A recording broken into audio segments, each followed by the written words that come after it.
สันแก่ผู้มีเกียรติทุกท่านเบิกบานบนซื่นนำกันได้ระวงสามัคคีธรรมดาเอาเซอร์เบิกบานบนซื่น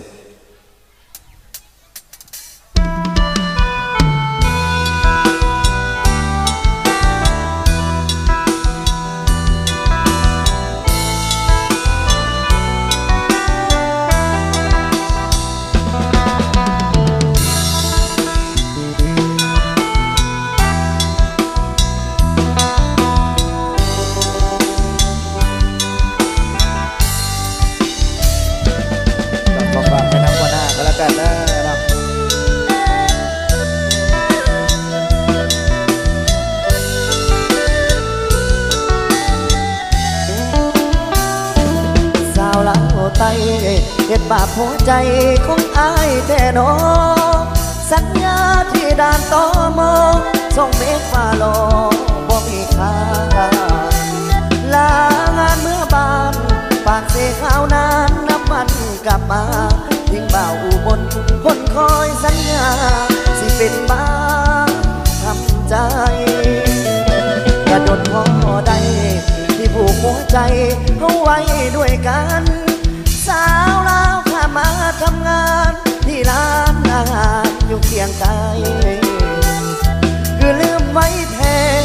ไปแล้วบอกแค่บ่โทรบ่นาให้โทรหาเป็นตาเลือใจจะให้ผู้ใดตอบมาขออภัย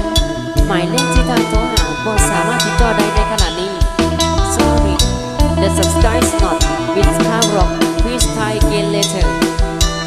ชื่อดอกจำปายืนรอที่ลูกกงเหล็กที่ด่านตม2 เมตรจนตำรวจตมแนมนายเป็นจังใดน้อสาวลาวเจ้าจังบ่มาเลี้ยงเปล่าลาวไตจูงเข้าพักวันแล้วนาจึงโลกจนลืมสัญญาจนลืมไปว่าเคยเป็นแฟนกันผู้สาวลาวไตเฮ็ดบาปหัวใจของอ้ายแท้เด้คิดฮอดผู้สาวปากเจเป็นจังใดเด้สิลืมได้ไทยลาวเต็มที่เปิดAEC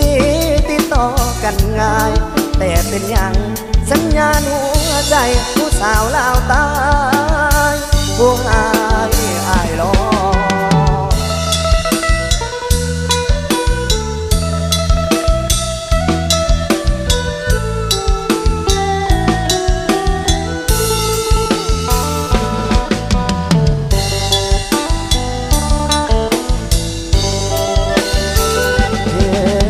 จับปา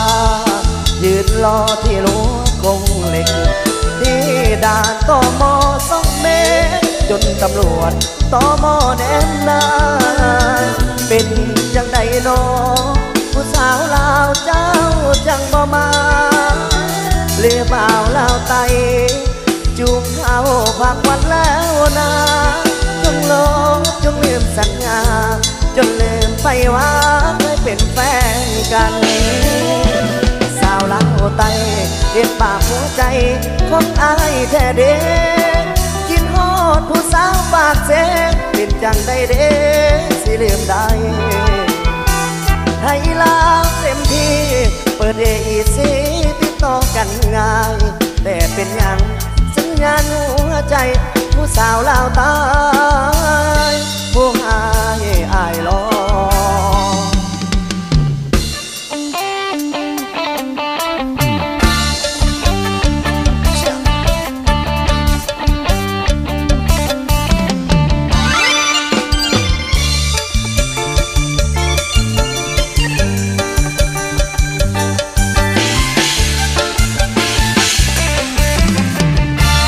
สาวเมืองเหนือบุญเหลือจึงได้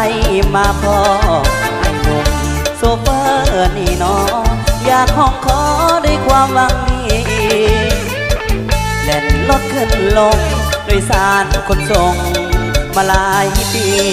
ทุกเที่ยวต้องแวะกาสีแวะคนดีสั่งกินต้มไก่ติดอกติดใจผู้สาวต้มไก่ห้านนี้ สาวกาสีคนดีน้องอยู่จังใดโซเฟอร์สายเนื้อหักเหลือหักยิ่งจากใจพอบอกน้องอย่างบ่อายเสียดายไอ้หนุ่มโซเฟอร์สาวกาสีนี่คิดนำอำลำยันแต่น้องคนงามลืมขาประจำต้มไก่มาเกียงหน่อยหวานในซิมแล้วก็ติดใจสิ่งที่ไอ้ลืมบ่ได้ก็คือต้มไก่ของนางชีวิตเดินทางแต่ใจยังยึดมั่นหากแค่บอกเคยพันแปรลายแง่เหมือนดังเส้นทางโซเฟอร์สายเนื้อหักเหลือบ่มี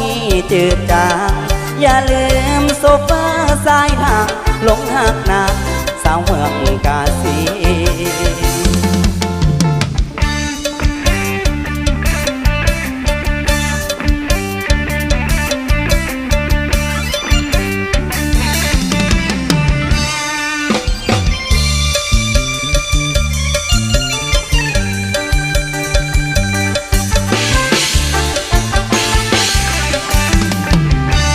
สาวกาสีคนดีคิดนำอำลำยานแต่น้องคนงามลืมขาประจำต้มไก่มาเกียงหน่อยหวานได้ซิมแล้วก็ติดใจสิ่งที่ไอ้ลืมบ่ได้ก็คือต้มไก่ของนาง